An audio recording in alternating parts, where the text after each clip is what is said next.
Welcome to the mole and Avogadro's number. Not that cute little one that comes out of the ground or the one on your face, but the one that Avogadro discovered to talk about atoms and molecules are so teeny. We need to know how they work and how we can count them. So let's get to it. Our learning target is I can convert between the number of particles and the number of moles of a substance, be it atoms, molecules, or compounds, etc. So what is a mole? That's a great question. So remember, since this is a video, if I go too fast or too slow, you can pause, rewind, fast forward, whatever you need to make sure you understand what we're going through. If you're completely lost and you're in my class, you can always ask me a question if you're there, or shoot me an email and I'll get back to you as fast as possible. So a mole is just a word that we use to represent an amount of stuff. So a mole is actually an amount that equals 6.02 times 10 to the 23rd of something. So just like we say a dozen equals 12. If you've got a dozen roses, you have 12 roses. If you have a dozen cookies, you have 12 cookies. If you have a dozen zombies chasing you, there's 12 zombies chasing you. Or like a baker's dozen is 13 of something. So there'd be 13 zombies chasing you if there's a baker's dozen zombies chasing you. However, if you had a mole of zombies chasing you, you'd have 602 with 23 zeros trailing that chasing after you. It'd be an insane amount of zombies. If there was a mole of paper clips going around the world, it would go around the world 400 trillion times. If you covered the planet Earth in marshmallows, it would be miles and miles tall.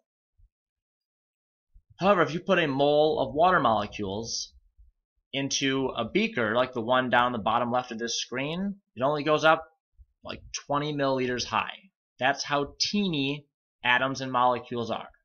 So if you were to put it into like a standard cup, it'd be about this full. Just a little itty bitty bit. That's a mole of water molecules. Not much at all. The guy who hypothesized molecules and how many there would be in a mole, same Avogadro. It's the guy in the bottom right of your screen. I think he kind of looks like a mole with a creepy little face, but he's a bright kind of guy.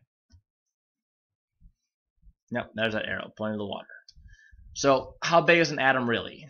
Well, let's move me out of the way.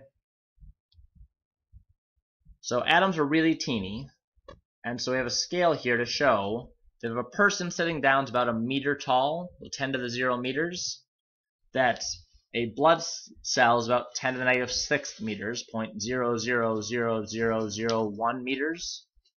An atom is 3 more zeros in there, 10 to the negative 9th meters. The nucleus is 10 to the negative 6th meters smaller, or 10 to the negative 15th meters total. They are itty bitty super teeny. So it's so small that we have to have a new scale to figure that out. That's what Avogadro figured out. That's why he invented the mole, to get these atoms on a scale we can get. If you want to see a zoomed in, zoomed out kind of way of doing it, you can click on this. Well, if you weren't in the video, if you're in the PowerPoint, if you're in my class, you can go to the PowerPoint and click on the link, or you can just type that in a browser and see how it zooms in and out. It's really kind of a cool site. Alright, so what is this we hear about atoms and molecules, molecules and compounds? Molecules and compounds are really the same thing. They're a bunch of atoms put together. They're also really small. They're not quite as small as an atom is. So it's when atoms get bonded or stuck together. So examples would be down here at the bottom. So copper 2 chloride, tetraphosphorus heptahydride, or tetracarbon decahydride. These are names you don't have to worry about yet. We'll get to those later. We're not there yet if you're in my class. But in this picture in the bottom right, the Fe there in the middle, all the spheres there are the atoms, and all the lines are bonded together. So that's a fairly complicated molecular compound. But if we're talking about atoms, molecules, compounds, they all work the same way compared to Avogadro's number and the mole. Alright, so how do we use this in chemistry? if you've got a mole of calcium bromide, a molecule, how many molecules of calcium bromide do we actually have?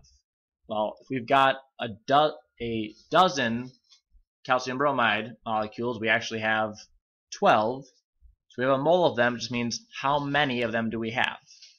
Well, we know that a mole of them is Avogadro's number, which is 6.02 times 10 to the 23rd molecules of that thing. In this case, CaBr2, calcium bromide. So if we go the other way, if we have 6.02 times 10 to the 23rd of something, in this case, atoms of aluminum, how many moles will we have? Well, that's how many atoms there are in a mole, so we have a mole of aluminum. Perfect. They go both ways. Atoms to moles, moles to atoms, or moles to molecules or compounds, and amount of molecules or compounds you have to moles. They are interconvertible. They're an equivalency like we did with conversions. Those will come back in a second. If you liked them, awesome. If not, we'll get more practice. You'll get better at them. So you try this one. So look at the question. If you've got 6.02 times 10 to the 23rd molecules of NaCl, sodium chloride, or table salt, how many moles will you have? So hit pause, give yourself an answer, unpause it, see if you have the same thing we get. Awesome, yeah, it's a mole of sodium chloride, table salt, because 1 mole equals 6.02 times 10 to the 23rd of it. They are equivalent. They're the same thing. If you've got a mole of anything, you have 6.02 times 10 to the 23rd of that thing. The last one, pause this one too. If you've got a mole of sodium, how many molecules of sodium will you have? Pause and answer, then unpause.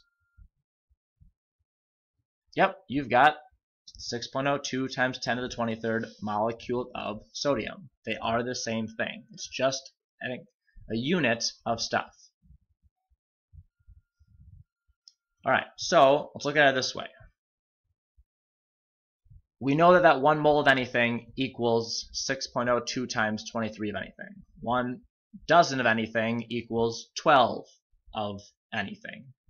They are a ratio. It's an equivalency. It's a unit explaining how many there are of that thing. So a mole of candy bars means you've got 6.02 times 10 to the 23rd candy bars. A mole of roses, you've got 6.02 times 10 to the 23rd roses. Guys, I wouldn't try and give that to your girlfriend. You'll crush her and kill her, but, you know, it's still true. A mole of potassium means you've got 6.02 times 10 to the 23rd atoms of potassium. 1 mole of salt, you've got 6.02 times 10 to the 23rd molecules of sodium chloride, salt. It's molecules because there's more than one element. There's atoms in the first one because there's just one single element, just K, just potassium.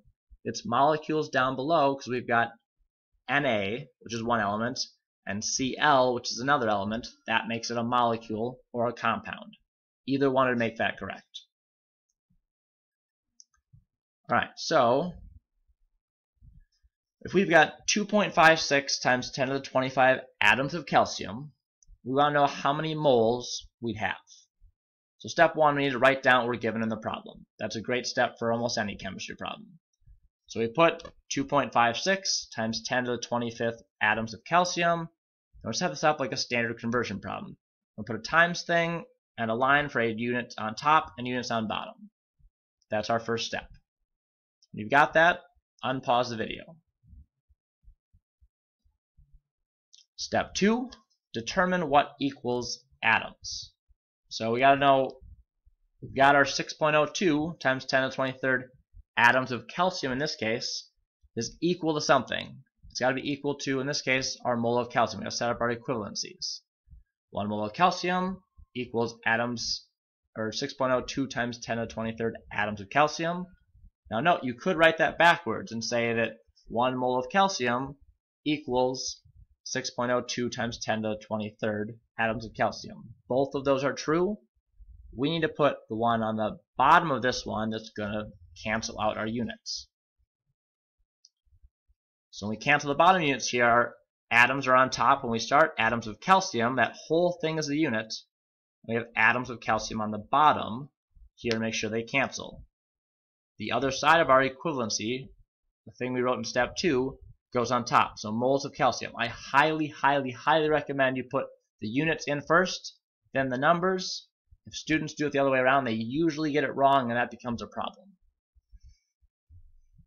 Then we put our numbers in that match up with the units you had in step 2. So our 6.02 times 10 to the 23rd goes with our atoms. That's equal to that 1 mole that we had up above. And once your units cancel, we're left with moles of calcium, which is what we want. So we just solve the problem, and we get moles of calcium. Now, if you're doing this on a calculator, I'd be careful using the actual times and 10 buttons. I recommend using your E or EE button, the power button, or EXP button. You'll get a much safer answer. If you don't, you might get something to like the 48th power. That means you're probably not using parentheses correctly or not using the exponent button correct. Alright, more practice. If you think that made sense, you can pause it and try it on your own. If not, you can watch us walk through this one together. If you have 2.9 moles of copper 2 chloride, how many molecules of copper 2 chloride will you have? So we've got moles of copper 2 chloride here on the left. We're going to cancel it down below. We've got moles of copper 2 chloride on the bottom. We know that any mole of something is equal to molecules of the same thing, but we've got to have Avogadro's number of that equal to it. Our moles of copper chloride will cancel. We'll be left with, oops, I covered it up on the screen. We'll be left with molecules of copper chloride on the right, and we do our math, 2.9 moles, or 2.9 times Avogadro's number, the 6.02 times 10 to the 23rd, and we get 1.75 times 10 to the 24th molecules of copper chloride. Awesome. Let's have you try a couple. Alright, pause the video, read through this question, give it a shot, come back and check, see if you got it right or not. Alright, so you should have solved for seeing if you got 3.56 times 10 to the 19th molecules of C4H10 and how many moles you'll have when you do that. Hopefully you got this. If you didn't, make sure that your units match up on the top and bottom like mine did, and you've got Avogadro's number matching up with molecules and not with moles. And if so, you should get this small number of 5.91 times 10 to the negative 5th moles of, well, that's butane, but C4H10. It's a gas they've got in lighters that burn when you're trying to light something. Alright, one more. If you've got 8.7 moles of phosphorus, how many atoms will you have? Once again, you should definitely be pausing this one and trying on your own. If you're not, you're just watching us do it, you're not going to get as much out of it. So pause it, give it a shot, see if you get it right or not. Then 8.7 moles of phosphorus. Moles of phosphorus have to cancel. Atoms go on top. We do the math, and we come out with 5.24 times 10 to the 24th molecules of P, or phosphorus. And that's the end of this. Hope it makes sense. If not, if you're in my class, come with questions, and we'll see you soon.